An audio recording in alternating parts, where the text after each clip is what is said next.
إلى حضرة النبي الفاتحة. أعوذ بالله من الشيطان الرجيم. بسم الله الرحمن الرحيم. الحمد لله رب العالمين الرحمن الرحيم مالك يوم الدين. إياك نعبد وإياك نستعين. اهدنا الصراط المستقيم صراط الذين أنعمت عليهم غير المغضوب عليهم ولا الضالين. آمين.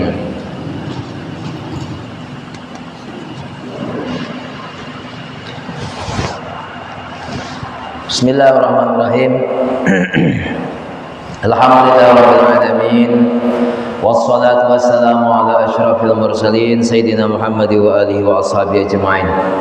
Qala al-mu'allif rahimahullahu ta'ala wa daman nafa'a bi ulumihi wa ulumikum fid dharain amin. Wa la haula wa la quwwata illa billahil aliyyil azim. Al-azizil alim radhiyallahu anni wa ankum wa an jami'il muslimin. Qala radhiyallahu anhu. Pada malam hari ini kita membahas tentang najis. Alhamdulillah, pertama-tama kita ucapkan kehadirat Allah Subhanahu wa taala selawat dan salam. Allahumma shalli wa sallim wa barik ala sayyidina Muhammad wa ala alihi wa ashabihi ajmain. Semoga kita diberi kesehatan dan panjang umur oleh Allah Subhanahu wa taala berkat Nabi kita besar Muhammad sallallahu alaihi wasallam.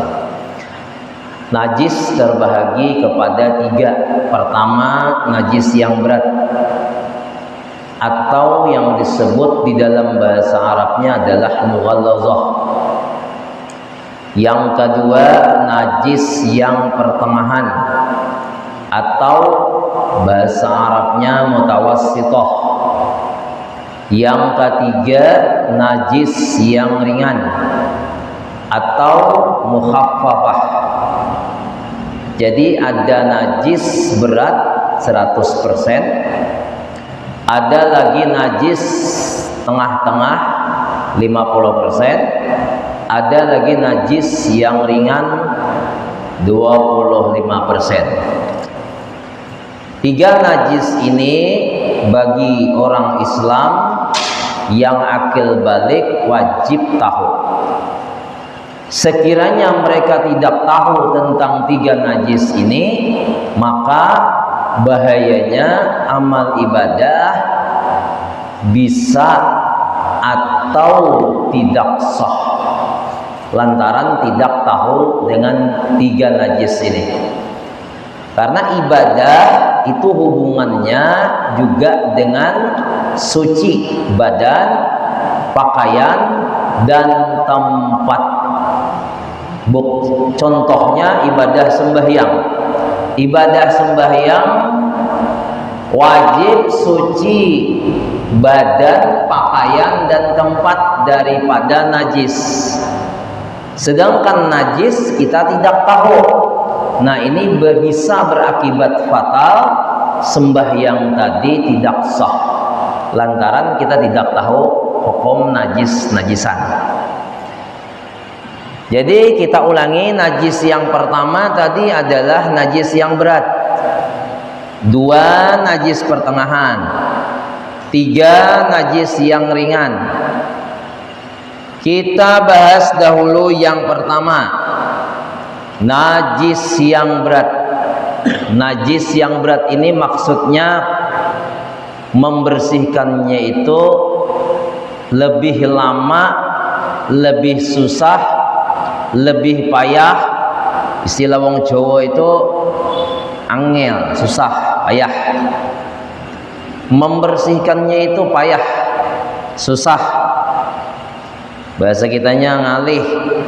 Nah, jadi yang pertama dahulu kita wajib belajar dan mengetahui najis yang berat.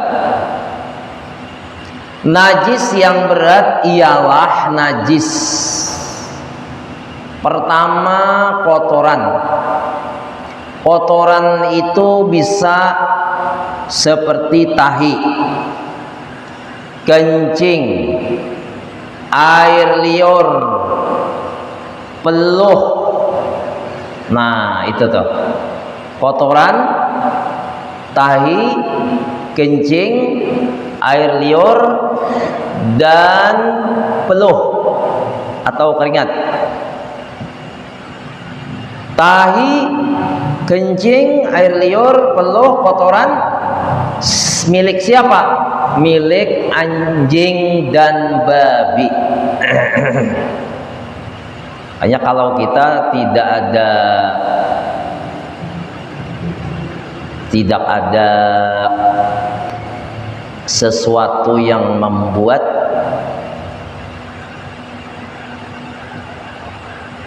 keamanan yang lebih terjamin, maka tidak usah berpeliharaan anjing. Karena orang yang berpeliharaan anjing, kalau secara hukum Islamnya wajib dibikinkan tempatnya terasing. Itu pun kalau anjing tadi bermanfaat. Seperti anjing tadi umpamanya menjaga kampung dari masuknya benda-benda yang haram, narkoba, narkotik, sabu-sabu, supaya jangan masuk ke kampung. Ya, anjing pelacak ngarannya. Boleh kita berpeliharaan anjing, tapi tempatnya jangan di dalam rumah atau di bawah rumah. Itu harus di ujung. Jadi harus punya tanah kurang lebih 100 meteran. Jadi kurang lebih 50 meter lah dari rumah kurungan anjing itu. Karena selama anjing ada di dalam atau di sekitaran rumah kita, selama itu juga malaikat rahmat tidak mau masuk. Tapi malaikat rahmat aja yang katanya masuk. Namun malaikat Azrail masuk terus. Tidak urusannya hendak anjing kah, hendak babi kah, hendak patung kah ada di rumah, tetap masuk Azrail. Azrail itu tukang tarik roh, tukang bunuh manusia, tukang cabut roh. Nah. Jadi anjing ini kan ada punya tahi, ada punya peluh, ada lagi kotoran seperti air liur. Itu kalau kita sentuh, hukumnya tangan kita, kain kita najis yang berat. Hati-hati ini, jangan sampai kita tidak tahu. Kalau begerit babi kayak nana musuh-musuh kepala anjing, pas giliran tang hari makan naik nah berarti tangan kita ini bakas najis berat. Berarti ngarannya tamakan nih najis yang berat, dan itu dosanya sangat besar. Yang kedua, babi. Jadi dua binatang ini dia punya najis berat. Lain kalau tangan kita kering, ini tangan kering, anjing tadi kering, babi tadi kering, lalu kita terjapai kepalanya, tapi tidak berpeluh, tidak berkeringat, tidak basah, itu tidak kena najis. Tidak wajib kita membasuh atau menyatro ya orang bahari. Orang bahari nyebut menyatro 7 kali, 1 kali dengan tanah. Kenapa maka harus dengan tanah? Karena tanah itu alat yang paling bagus untuk menghilangkan kuman. Itu dalam kitab seperti itu. Jadi obat yang sangat manjur untuk menghilangkan kuman.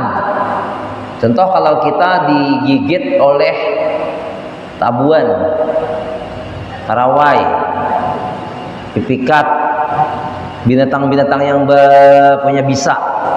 Nah itu ambil aja tanah. Ambil tanah, basuh dulu kan, udah dibasuh, ambil tanah, batu digosokkan tanah tadi. Itu tanah itu dapat menyedot akan racun yang ada di badan kita. Baik itu binatang tawon tadi, atau kerawai, atau tabuan, atau binatang-binatang berbisa lainnya. Nah itu tanah. Gunakanlah tanah untuk menghilangkan akan kumannya itu, jangan sampai menjalar ke urat-urat nadi kita sehingga menimbulkan demam atau panas. Karena darah kita ini kan berputar. seharinya tuh berapa putaran itu, mau jalan terus. Jadi kalau kita nih sempat digigit ular, umpamanya ular menggigit, sempat setelah 5 menit tidak diurus bisa meninggal. Kenapa? Karena bisa ular tadi menjalar ke seluruh tubuh. Bila sudah sampai ke jantung, alamatnya biasanya sesak napas. Bila sudah sesak napas, itu biasanya meninggal. Cuman kalau kita digigit ular, nyatakan, maka jangan dahulu kita minta tolong kepada orang lain. Kalau kita lagi sendirian, langsung saja begitu digigit ular, langsung ambil rumput, kunyah, makan. Terserah rumput apa. Karena bila kita digigit ular, lalu kita makan rumput, maka ular tersebut mati.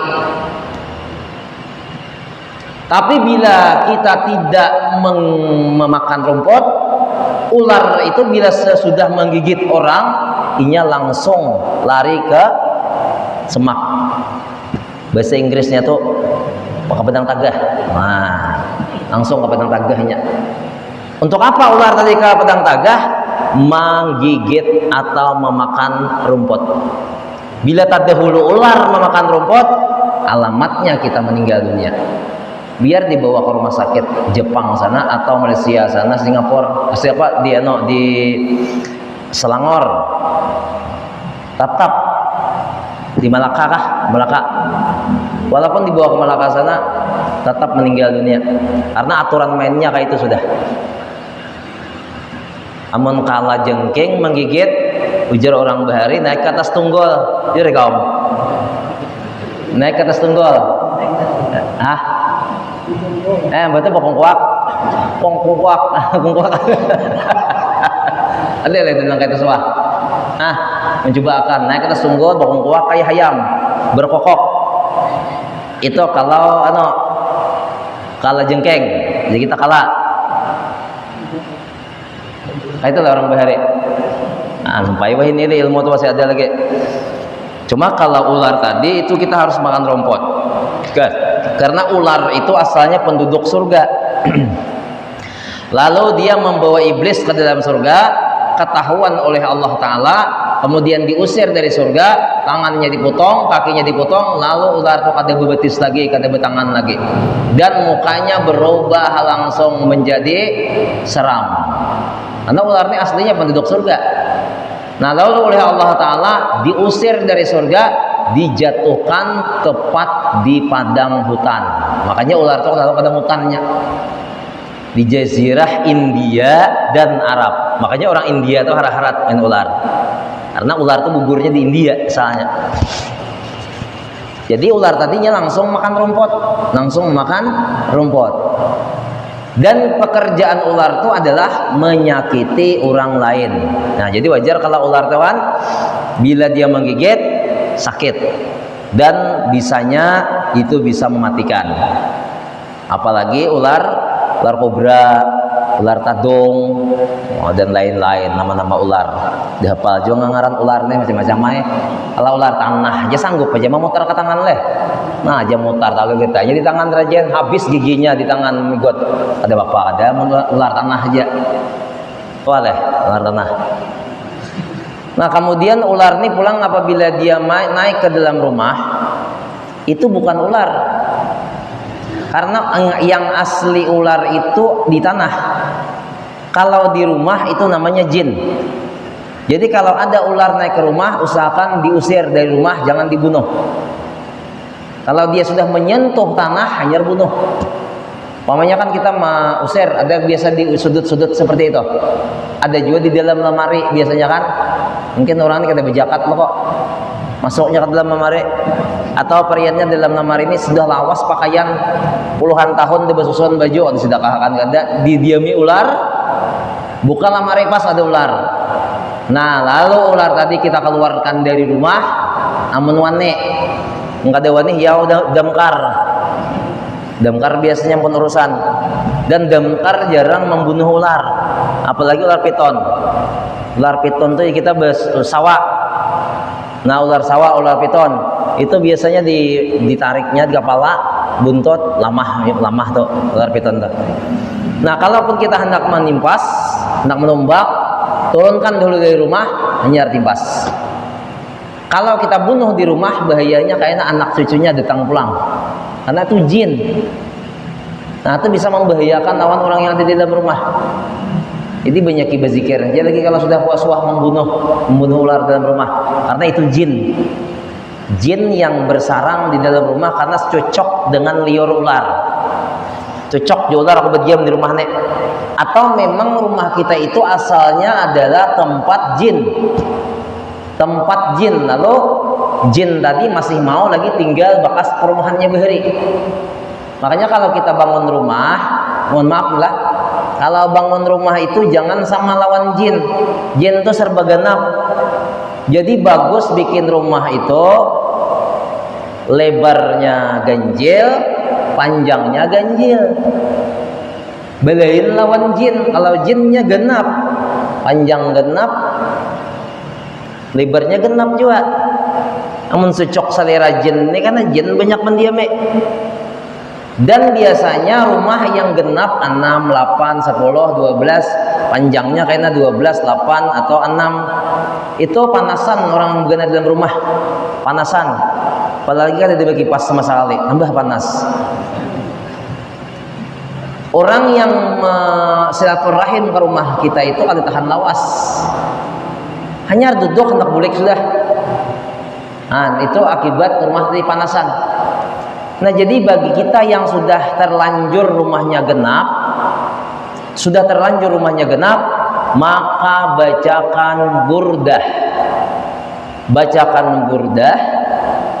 Tiupkan ke air, lalu siram ke seluruh penjuru rumah. Tawai burdah kan?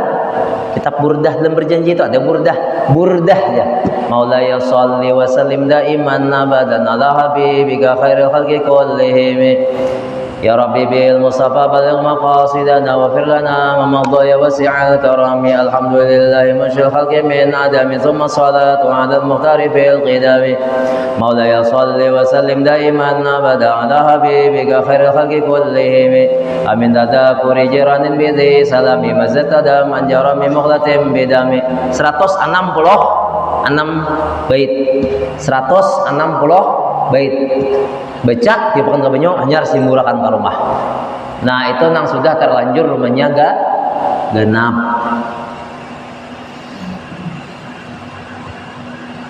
Pialah kalau orang kada paham soal rumah nih. Kalau sudah dia genap, panjang dan lebar, tuh di rumah tuh kadang-kadang buat berkelahi, ketangkar, tidak berselisih paham, terus tidak bersesuaian. Itu akibat dari rumahnya itu panas.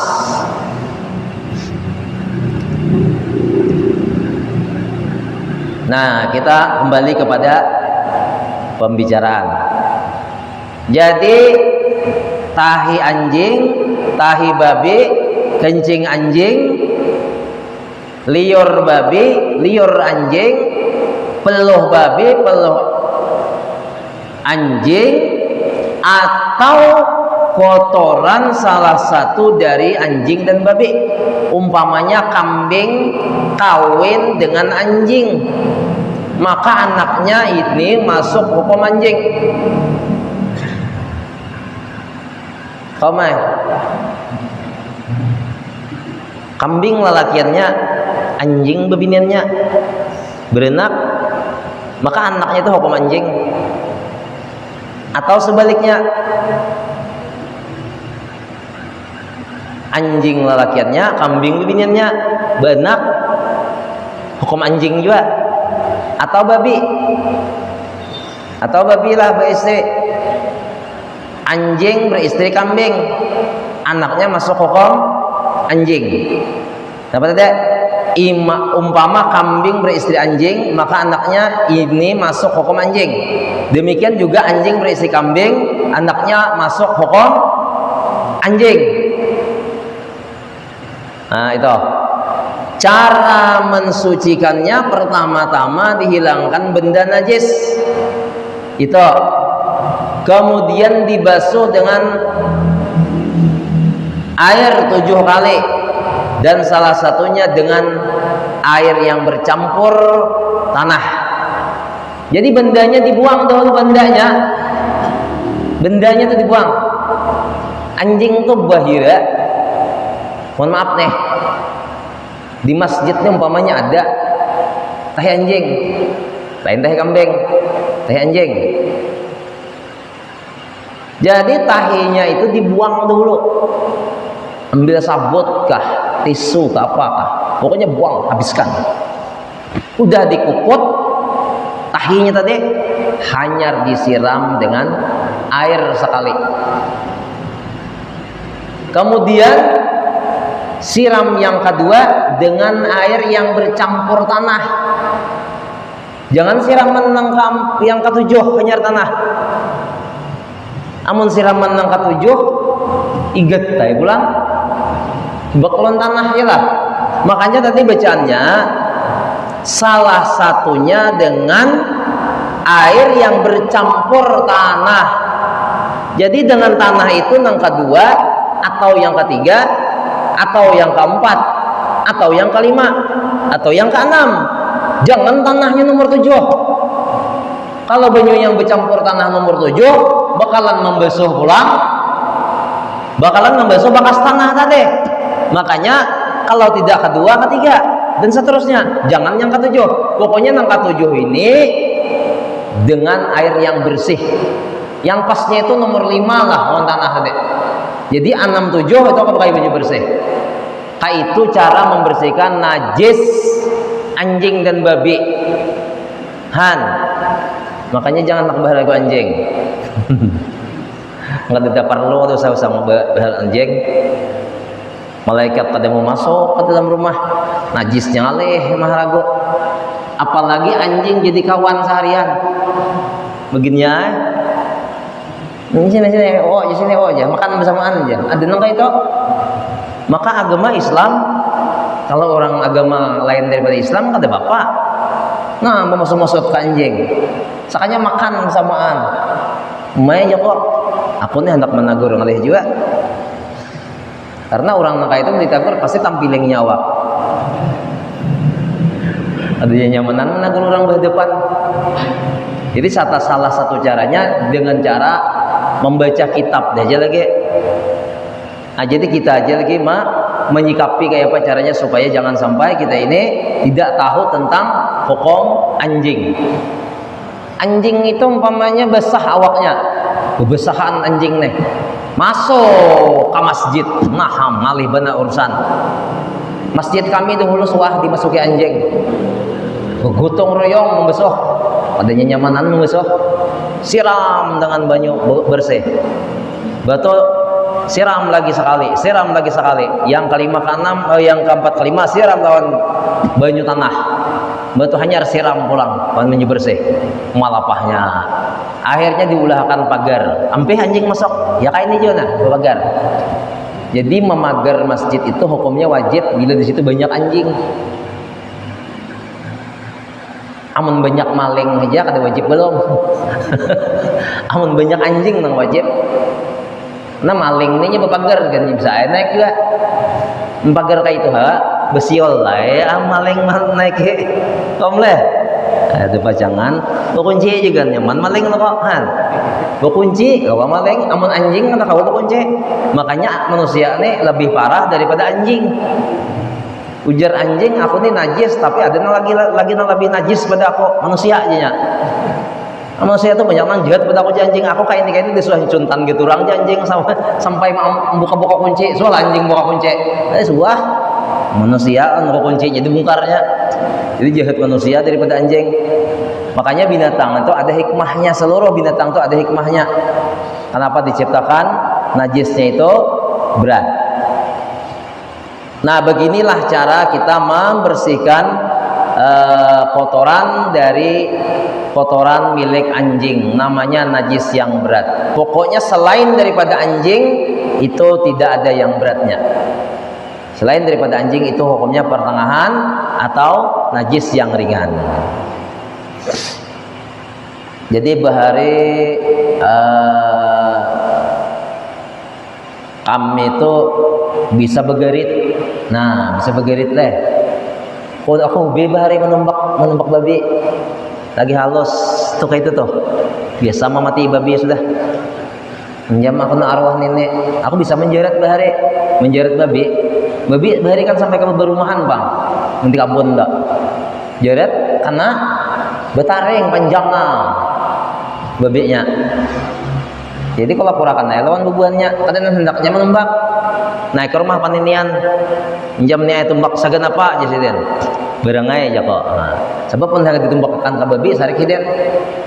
Nya ada spesial penumbakan babi, ada yang trisula nang khusus sagan jaga orang bahari kan senjata nu kayak itu peng ambil aku trisula atau oh dendak nang babi itu trisula tuh sakit gen kana mati ambil kuparak ya babi tadi sekali beparak jembaknya nah aku bahari bisa bang karap melihat film Miro Sabling. Nah jadi aku bisa bilak tuh itu nah bisa bilak tuh jadi babi tadi yang ngincer pasnya bano pak kutumbak lagi nah itu bang kenanya tuh sama benar tuh orang lebih mati seikit dari kanaknya mati babinya han jadi tumbak tadi kan benajis tumbak tadi benajis bagaimana cara membersihkan tumbaknya basuh dulu basuh darahnya itu dibasuh udah dibasuh hilang benda najisnya kan tadi pertama dihilangkan benda najis darahnya habis imbah tuh tajak ke tanah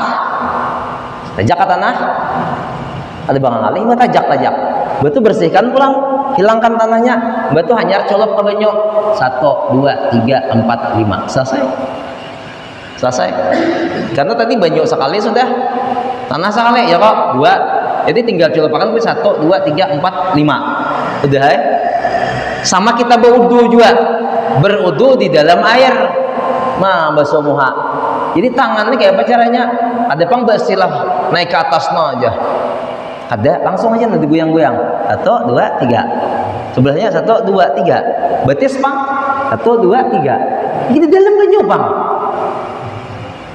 jadi yang kedua kan sunnah yang ketiga sunnah yang pertama wajib ini sudah ada basuh juga nang lebih nyamannya lagi pas tajun nawaitul wudu'a li raf'il hadasil asghari fardhan lillahi ta'ala bau tajun sahaja aku berudu karena Allah Ta'ala fardu karena Allah Ta'ala muncul sah wudunya taumbai keempat-empatnya muhanya taumbai tangan betis taumbai beritaan rambut jadi ya kan berturut-turut itu apa kadidah hukumnya pada ketika kita di dalam banyu dalam banyu itu sembunyian kana nah berturut-turut itu adanya pada ketika kita mengambil air yang kita ini di daratan nah seperti kita mengambil di sumur atau di banyu keran nah itu hanya berturut-turut tapi kalau tajun tadi kada nah jadi aku bahari di pondok pesantren Kalimantan itu kan sumur ada paritnya ada sungainya jadi bila orang sudah azan awak belum mandi ada katitian ini ada katitiannya panjang kayak kuala Pak Sungai Jarum nih lah anunya genalnya sungainya tajun lagi aku pang tajun sahaja aku berudu karena Allah Ta'ala muncul langsung aja banduk lagi langsung naik langsung pasang baju kasurau langsung karena bila sawat kamat orang dihukum sampai jam 6 pagi pokoknya bila imbah azan pertama itu bila azan itu langsung kita ke masjid langsung ke surau bila sudah orang Allahu Akbar kita belum lagi masuk ke surau dihukum sampai pagi nah menghindari hukuman jadi berencap mandi dan uduknya mandi dan uduk langsung sekaligus jadi bersabun butuh dia aja nah butuh dia nang aja lagi hatiak lagi nama sama-samanya jadi sabunnya lagi kan untuk di basuh samunyaan itu bisa kada cukup waktu nah itu akalnya caranya itu kalau orang bodoh jam berapa kita? 2-3 lah nah jadi najis yang berat ini selama dia ada basahan maka wajib kita basuh liur anjing kan beliur anjing itu kan beliur anjing nah titik liurnya tuh maka itu wajib juga kita basuh Atau anjing tadi datang di manakah? Nah, bepaluhan, titik peluhnya wajib dibasuh 7 kali basuhnya. Anjing ke babi ke barang aja. Jadi menggawian kita berburu babi atau orang bahari menyebut bagarit, bila tidak paham soal membersihkan najis berat ini, maka itu tetap bernajis.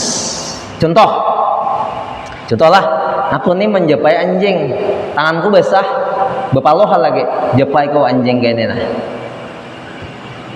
umur berapa aku menjepai? Umur 7 tahun.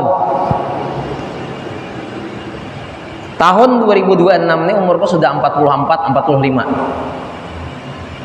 Berarti aku bernajis tangan nih 37 tahun. Ini kan bersih.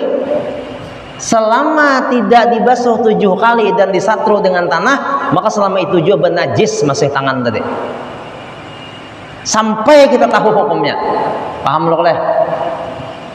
Jadi selama itu ibadah kita ada sah.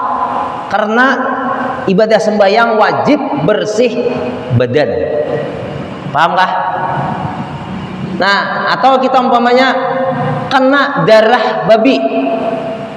Darah babi kena. Atau darah anjing kita kena. Lalu kita main basuh biasa aja, basuh biasa pakai air. Cuma tidak sesuai prosedur peraturan 7 kali, 1 kali dengan tanah, tidak seperti itu. Lalu dibawa makan. Maka makan tadi mengandung najis.